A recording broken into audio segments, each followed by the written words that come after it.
The hall was filled with life, voices rising in cheerful tones as families gathered in bright clusters.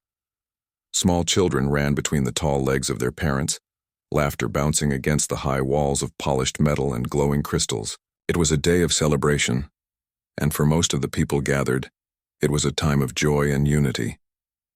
Yet, at the far edge of the gathering, a single figure sat alone, her presence ignored by everyone else. She was slender, with silver skin that shimmered faintly under the lights, and her dark eyes carried a weight too heavy for her young age. Her name was Serana. Among her people, fertility was the greatest honor, the very purpose of life itself. To bear children meant to give strength to the community, to ensure the survival of their kind across the endless stars. But Serana was different. From the time she had reached maturity, it became clear that her body would never give life.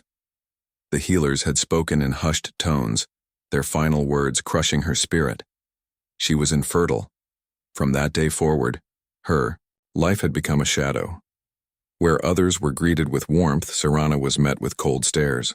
Where others were invited into circles of laughter, she was left standing outside, watching, unwanted. To be infertile in her society was not simply unfortunate, it was a mark of failure, a shame that could never be washed away. Even now, as she sat in the hall, no one approached her. The benches around her remained empty, though every other seat was filled with smiling faces pressed close together. Serana kept her hands folded tightly in her lap, her head slightly bowed as if she could make herself invisible. But she was not invisible. She was seen, and that was the problem. Everyone noticed her, but no one wanted her near. She listened, to the laughter, to the sound of music and the rhythmic clapping of hands, and felt a hollow ache in her chest. She wanted to join them, to be part of the living current that moved through her people, but she was forever cut off. The shame was not only theirs to cast, but hers to carry, and she carried it like a stone inside her heart. Memories drifted unbidden into her mind. The day her condition had been revealed, she remembered how her mother's proud face had collapsed into sorrow. She remembered the whispers that spread through the village like a plague, whispers that grew into cruel words spoken openly. She remembered trying to prove her worth in other ways, taking up studies, learning skills, offering her help in every corner of life. But no matter what she did, her efforts were brushed aside. None of it mattered. She could not create life, and therefore she was nothing. Her eyes lifted for a moment, scanning the crowd. Families leaned against one another, their voices a soft song of unity. Children curled up against their parents, safe and cherished. A bitter thought entered her mind, sharp and painful. Why had she even come? She knew what it would be like. She knew she would be alone, sitting at the edge like a shadow. Perhaps some small part of her had still hoped that today would be different, that someone would smile at her, that someone would break the silence around her. But the reality was the same as always. No one came. She lowered her gaze again, trying to focus on her own breathing. Steady and calm, she had grown skilled at hiding her feelings. If she let them show, the others would take satisfaction in her weakness. They would say it was proof that she did not belong. So she remained still, her face carefully blank, though inside she felt the storm of loneliness and longing pressing against her chest. Around her, the hall seemed to grow louder, the sounds of togetherness ringing in her ears. She could not help but think of herself as a hollow vessel, sitting on the outside of life. Her people valued the future, but what future could she offer? She was a mistake in their eyes, and perhaps, she sometimes thought, even in her own. Still, even in her sadness, a question lingered in the back of her mind. Was this truly all that life could be? Was her worth so small, so fragile, that it vanished because of something beyond her control? She wanted to believe there was more, that her existence could mean something else. But in the silence that surrounded her, the hope felt faint, like a candle flickering against the cold. And so Serana sat, as she always did, alone on the edge of the gathering. The empty benches beside her were like walls, keeping her apart. Yet even in her solitude she waited. She did not know for what or for whom, Perhaps for a sign that life could change. Perhaps for a voice that would not speak in judgment but in kindness. She did not know it yet, but her waiting was almost at an end. Someone would come. Someone who did not see her as broken, and when that moment arrived, everything would begin to change. The gathering moved on with its noise and brightness, but Sirana remained still in her corner, separated by the silence around her. The empty seats at her side were like a shield. No one dared cross. She lowered her eyes again, waiting for the long hours to pass, when suddenly she felt something strange. The bench beside her creaked. A figure had sat down. Her eyes flicked upward in surprise, expecting perhaps someone from her own people who had mistaken the seat. But instead, she saw a stranger. His appearance was unfamiliar, yet she had seen images of his kind before. He was human. Humans had only recently begun to visit this station. They were considered new to the great web of the galaxy, young and untested. Most species treated them with polite distance, curious but cautious. Yet this one had walked past all, the crowded benches, and chosen the one place no one else would sit. He sat beside her. Sirana stared at him, unable to hide her shock. He wore simple clothes of deep blue, a traveler's jacket with signs of long use. His hair was dark, his eyes a shade of brown that seemed warm even in the cold light of the hall. He leaned back casually, as if nothing about the moment was unusual. "Hello," he said with a small smile, his voice calm. The word was simple, but it startled her more than a shout would have. No one greeted her. No one spoke to her unless they had to. She opened her mouth, but no sound came. He tilted his head slightly. "Do you mind if I sit here?" All the other benches looked full. Her throat tightened. She almost told him to move, not because she wanted him gone, but because she feared what would follow. If others saw him near her, they would whisper. They might even mock him too. She did not want to bring shame to someone else. Yet before she could answer, he settled, more comfortably, clearly intending to stay. She finally managed a quiet reply. "You may sit." "Good," he said, still smiling lightly. "It's more comfortable to share a bench, isn't it?" She could not understand him. Did he not notice the stairs?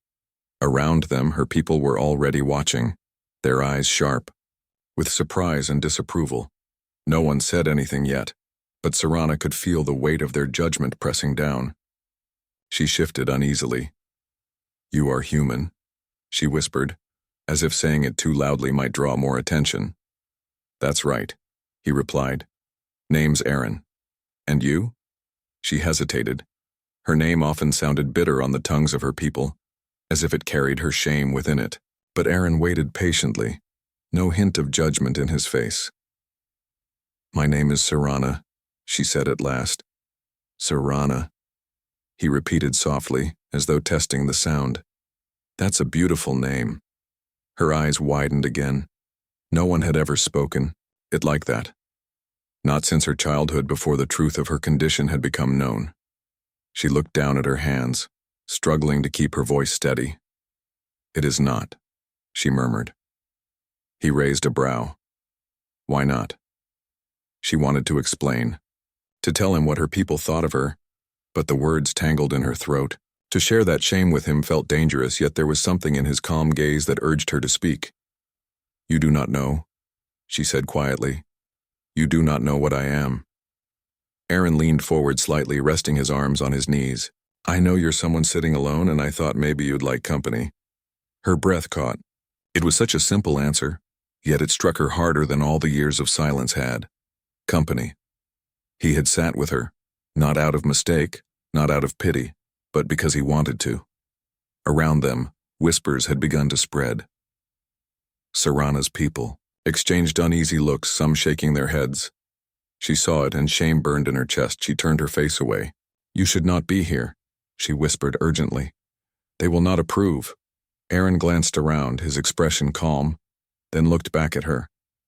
"Why should their opinion matter about where I sit?" Her heart beat faster, confusion and disbelief mixing together. No one had ever spoken like that before. No one had ever questioned the unspoken rules of her society. For everyone else, it was simple. She was unworthy, and to sit beside her was to share in her failure. But this human seemed untouched by that belief. She found herself asking, almost without meaning to, "Why did you choose me?"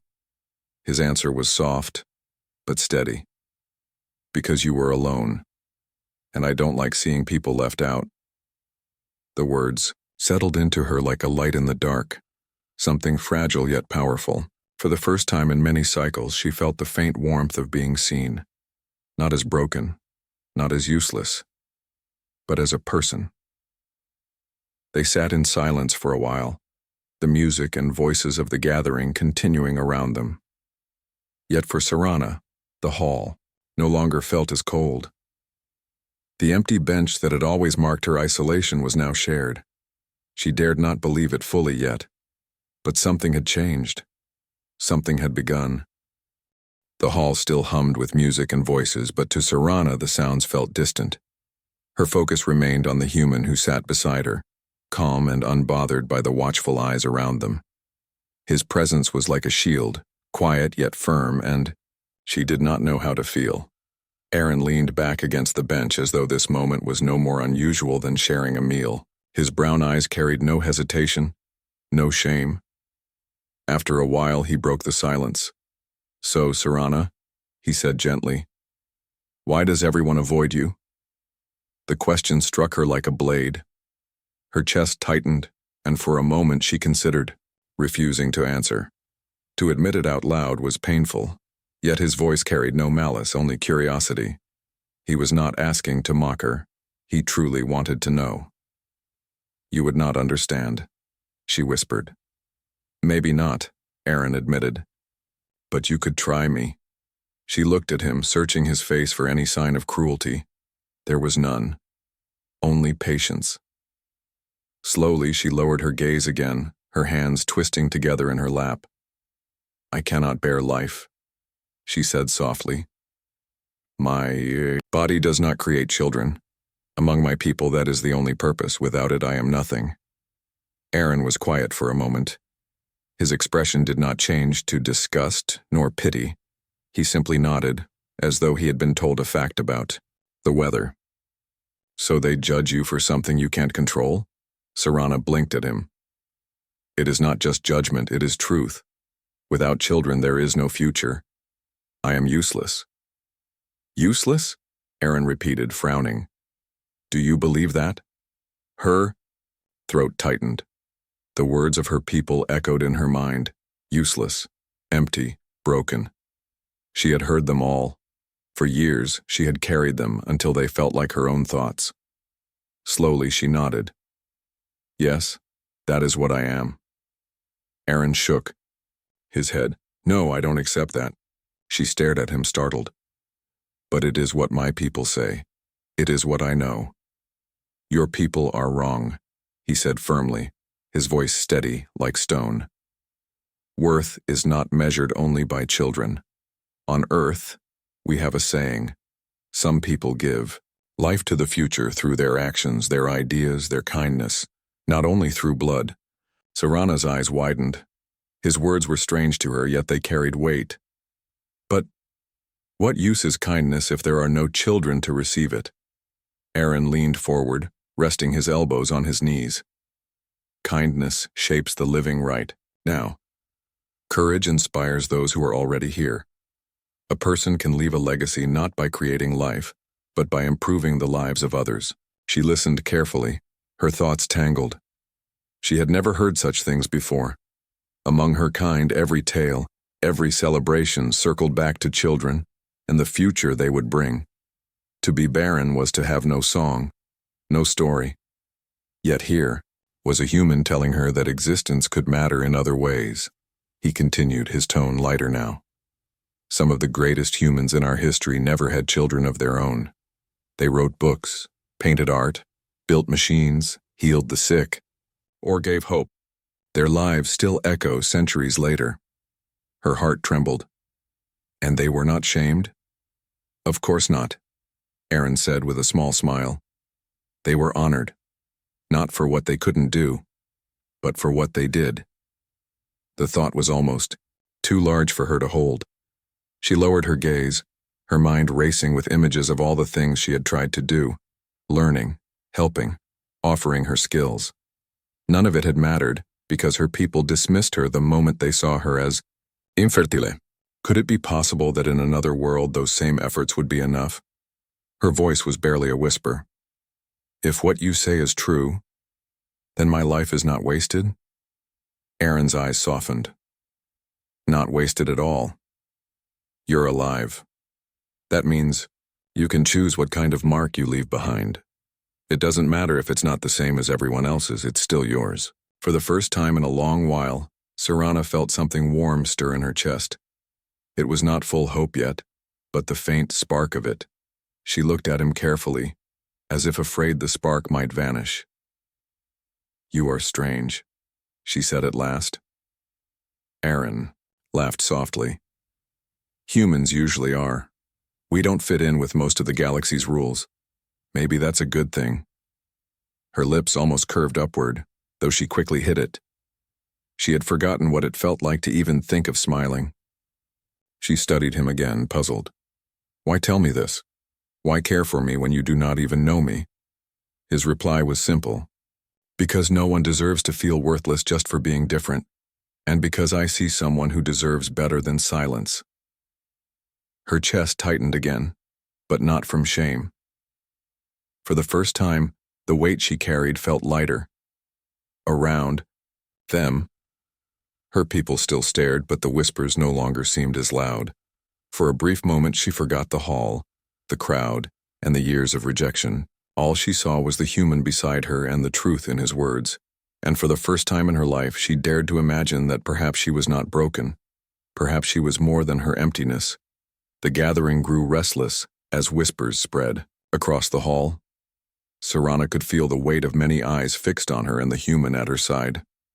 Her people had always avoided her, keeping their distance as if her presence carried a sickness.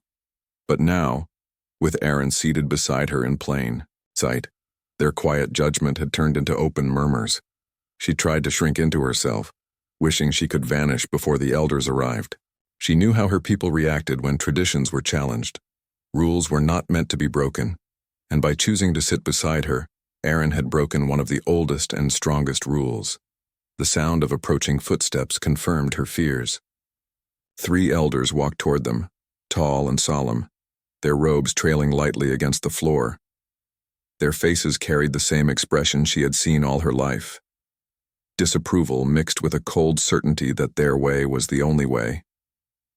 The whispers fell silent as the crowd parted, making space for the elders to confront the human. Aaron sat calmly, his posture relaxed as though unaware of the tension gathering around him. Serana's heart pounded in her chest. She wanted to warn him, to tell him to leave before things grew worse, but her voice refused to rise. One of the elders, a broad figure with pale markings along his skin, stopped in front of the bench. His eyes swept over Serana briefly, then focused on Aaron. Human, he said, his voice deep and sharp. Do you know who sits beside you? Aaron lifted his head slightly, his gaze steady. Yes. Her name is Serana. The elder frowned. You speak her name as though it holds honor. Do you not understand? She is an infertile, she is cast out. To sit beside her is to lower yourself. Aaron did not flinch. His voice remained calm. She is a person. That's enough reason to sit beside her. The elder's eyes narrowed. You dare speak against the truth of our kind? She is without worth. She carries nothing for the future. At that, Serana felt the old pain return, sharp and cutting. She lowered her gaze, expecting Aaron to finally see her as the elders described. But instead, his voice grew firmer. Worth is not only about children, he said.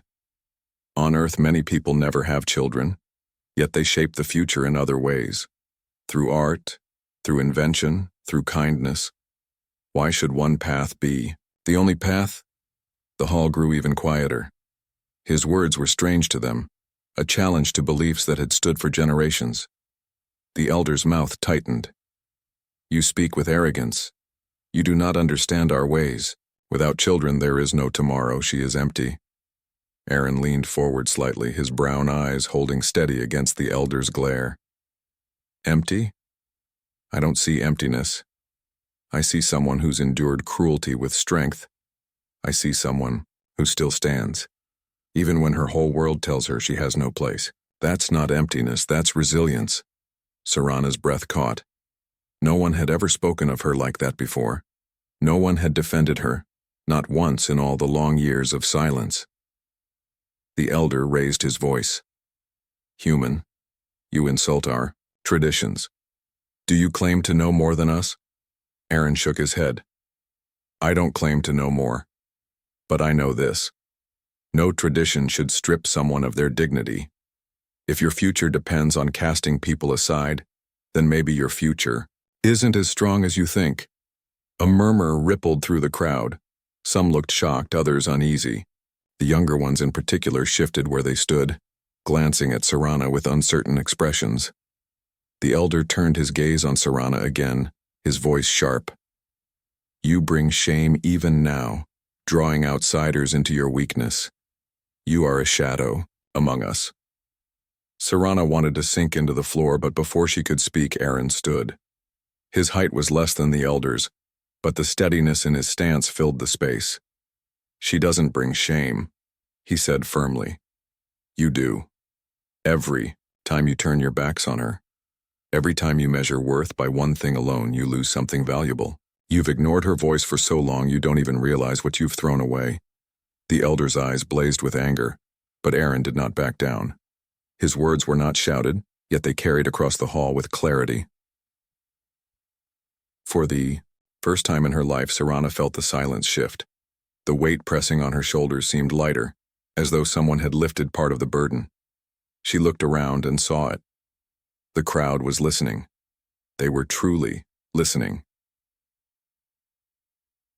The elder, however, would not admit defeat. His voice thundered once more. Human, your words mean nothing here. Our ways will not change. Aaron met his gaze without fear. Maybe not today, but words don't vanish once spoken. They stay, and one day you'll see them grow. The elder's face darkened, but he said no more. With a sweep of his robe, he turned and walked away, the other elders following behind. The crowd remained quiet, their eyes fixed on Sarana and the human who stood beside her. Sarana's heart raced. She did not know what tomorrow would bring, but she knew one thing. For the first time, someone had spoken for her. Someone had stood at her side, not in silence, but in defiance. And that changed everything. The hall had grown tense after the clash with the elders. The crowd lingered in silence, whispers faint but constant. Sarana sat stiffly, her mind swirling with fear and confusion. Aaron's words still echoed inside her, strong and steady, but she did not know what they would bring. Change, if it ever came, would not come easily. But then something happened that none of them expected. The floor beneath them trembled with a sharp vibration. At first it was faint, like the hum of distant machinery. Then it grew louder, rattling the crystal lamps that hung from the ceiling. The music stopped. Voices turned into startled cries. What is happening? Someone shouted. Sarana's people looked around, their eyes wide with fear. The lights flickered, and a loud alarm filled the hall, pulsing in urgent waves. Aaron stood quickly, his gaze sweeping the room. That's no small problem, he muttered, scanning the walls as panels flashed red. Something's failing. The elders rushed forward again, their calm shattered. One of them barked out orders, but his voice trembled with panic. Everyone, remain still. Do not leave the hall. But the crowd did not listen. Fear spread faster than words, and families clung to one another as they rushed toward the exits. The elders tried to stop them, but their commands were lost in the rising chaos. Sarana felt her heart pound as the alarms grew louder. A sharp hiss echoed through the air, followed by the metallic groan of machinery under strain. She recognized the sound instantly. She had studied systems in her quiet years, trying to give her life some meaning beyond what others allowed.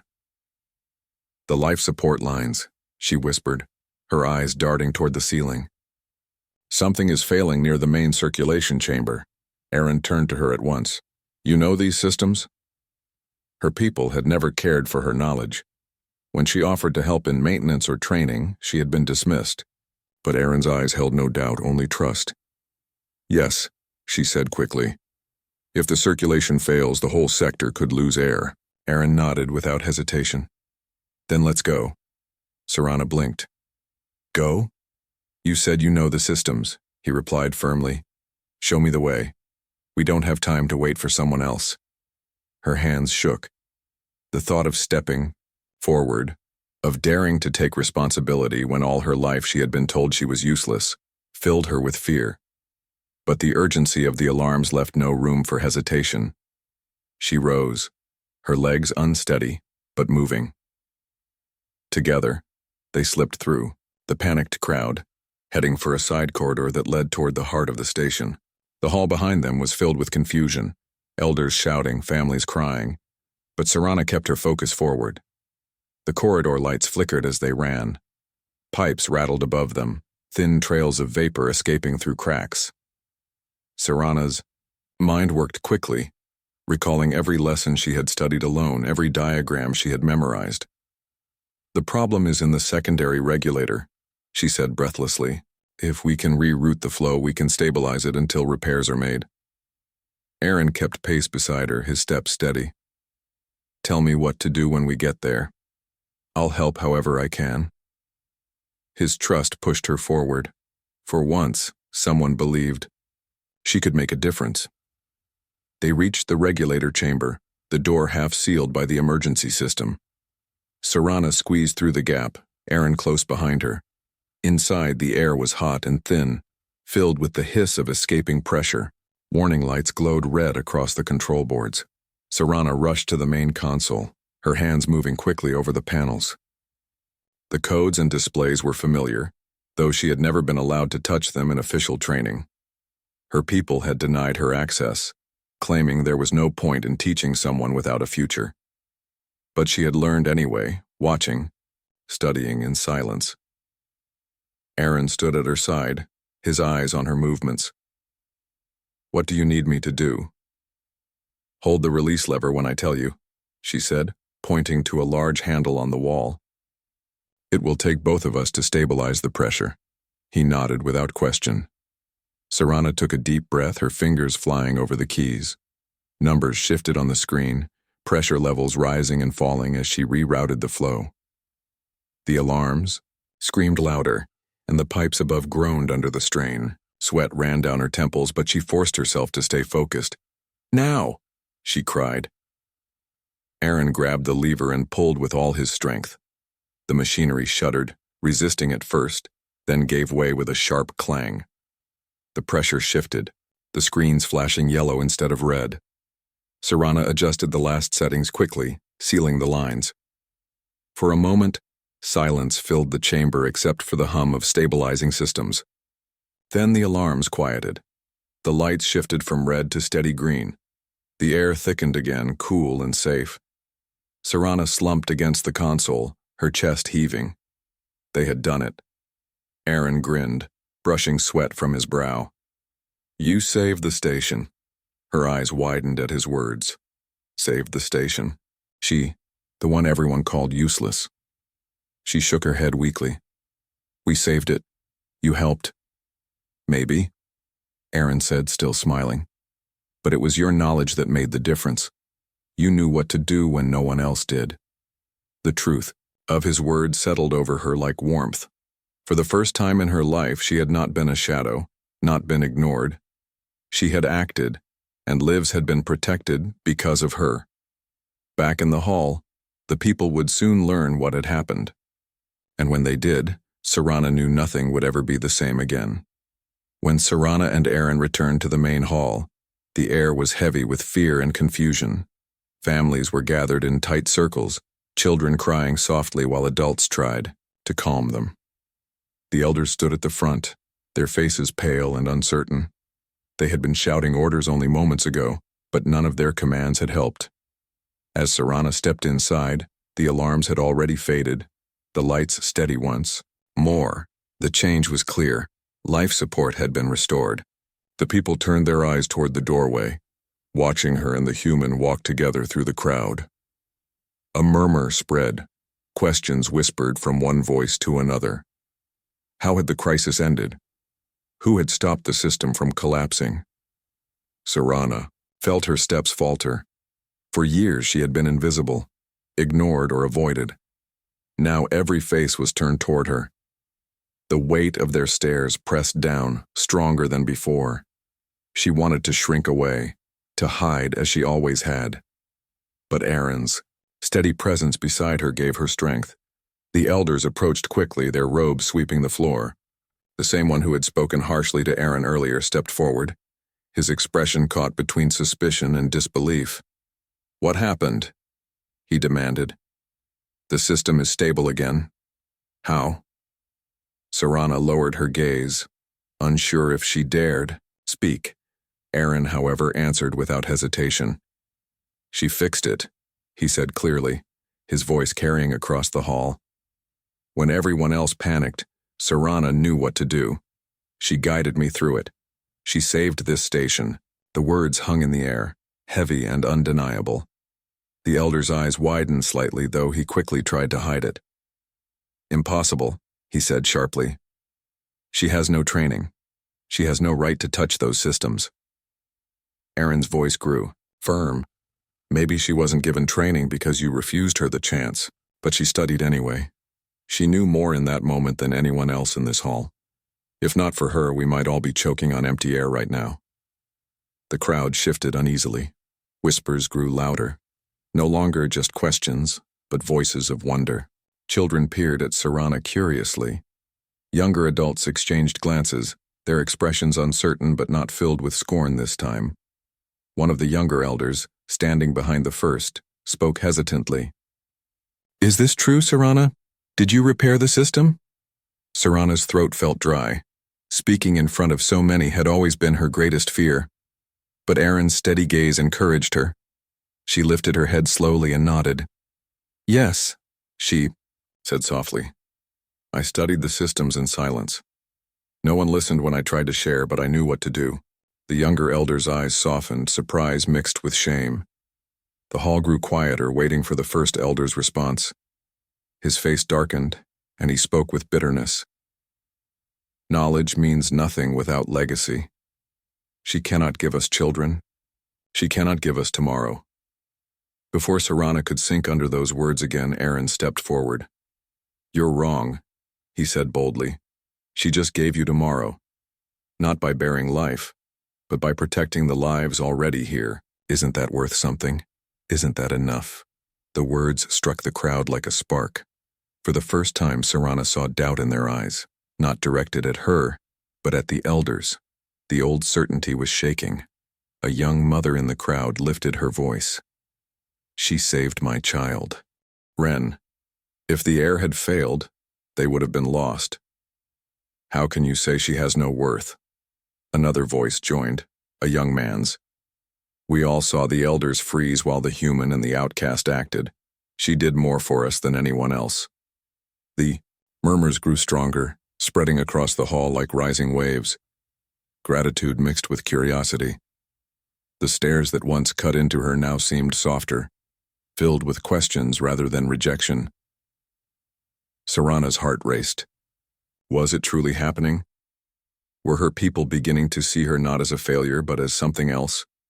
She dared not believe it fully, but the hope flickered inside her. The elders tried to regain control. "Tradition must stand," the first elder declared. "Without it, our society collapses. Do not be blinded by a single moment." But his words did not land with the same strength as before. The people were no longer silent.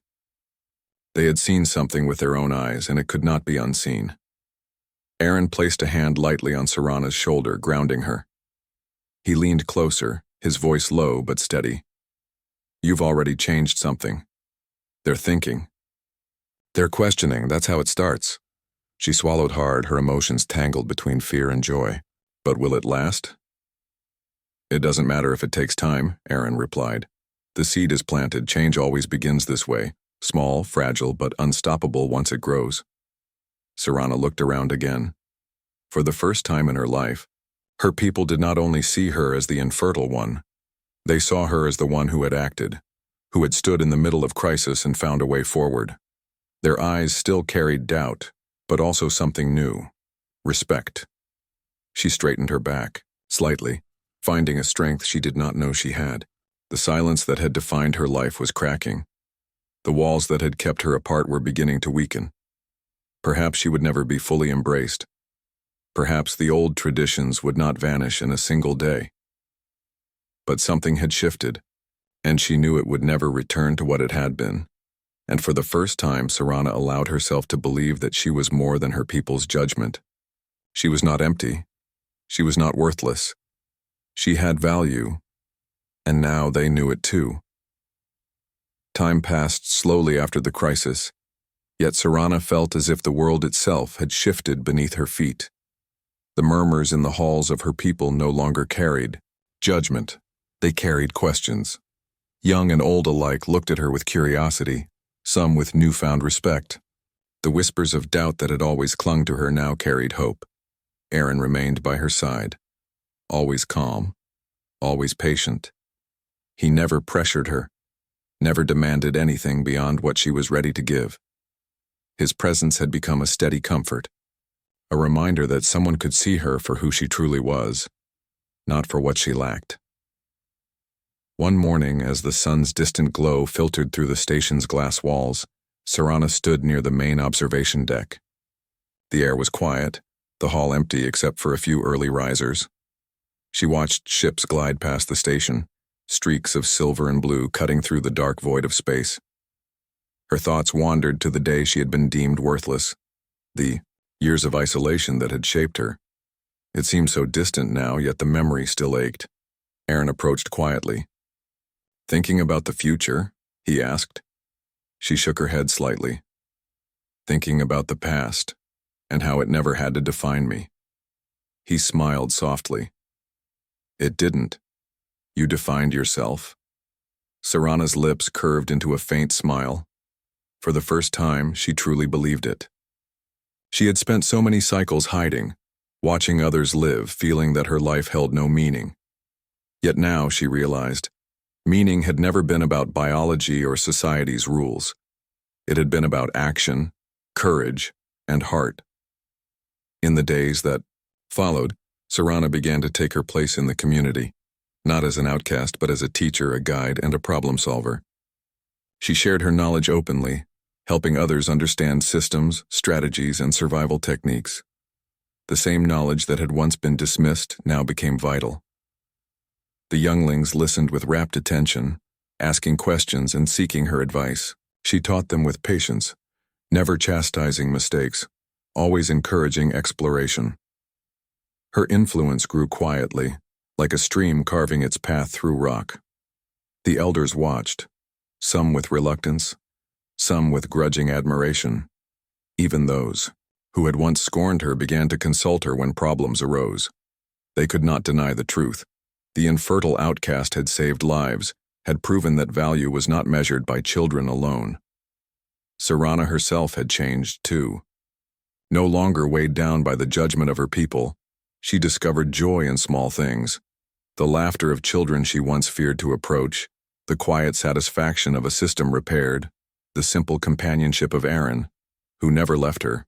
One evening, as the station's lights dimmed for rest, a group of young adults approached her. They carried plans for a community project, something new, something ambitious. "Sirana," one of them said, "we want your guidance. You know more than anyone here. Will you help us?" She looked at them, her heart swelling. She remembered how long she had believed she was useless, how long she had been pushed to the margins. And now here they were, seeking her wisdom. A deep sense of pride filled her chest. "Yes," she said finally, her voice steady. "I will help." Aaron watched her from a short distance, a proud smile on his face. "See," he said softly, "you've already begun to leave your mark." Sirana nodded, realizing how true that was. Her mark was not measured in generations or offspring, but in courage, knowledge, and the lives she touched. For the first time, she understood that humanity, and the human beside her, had shown her something her own people could not. Worth was not given by tradition or biology. It was claimed through action, kindness, and perseverance. Over time, her presence inspired others who had been overlooked, dismissed, or silenced. They came forward, following her example, and slowly, the society began to shift. Rules, once thought unchangeable, softened. Tradition remained, but it no longer defined who could contribute. Now, anyone with heart, skill, or courage could shape the future, and many did. Serana often thought about the first day Aaron had sat beside her. How simple a gesture it had been, a human choosing to ignore judgment and sit with someone no one wanted to see. That small act had changed the course of her life, and eventually the lives of everyone around her. She realized that heroism did not always begin with grandeur or strength. Sometimes it began with a choice to treat another as worthy. Years later, as she stood on the same observation deck, looking out into the endless galaxy, she felt a sense of quiet fulfillment. The station buzzed with life, collaboration, and laughter. She had friends, respect, and a purpose she had once thought impossible. She had been outcast, ridiculed, and dismissed, but none of it had stopped her from becoming remarkable in her own way. Aaron came to stand beside her, his hand brushing hers lightly. "You've built something lasting," he said. Serana smiled, looking at him and then at the stars. "We've built something lasting," she replied, "because someone believed in me when no one else would, and that belief, that is the strongest force in the galaxy." She turned back to the hall below, now alive with energy and cooperation, and felt the truth settle deeply within her. Life's worth was not measured by what one could produce, but by what one could inspire. She had been infertile, yes, but in courage, in heart, and in humanity, she had created a legacy that would endure far longer than any generation of children. And in that realization, Serana finally felt complete.